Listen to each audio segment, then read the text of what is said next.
Scientists have recently identified a previously unknown type of cell capable of growing new blood vessels in response to injury.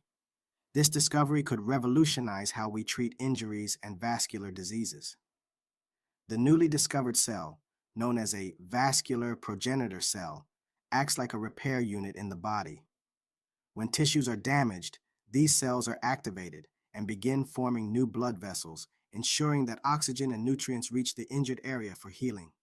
This ability to grow new vessels could significantly improve recovery times for individuals who have suffered traumatic injuries or conditions like heart attacks, where blood flow is restricted.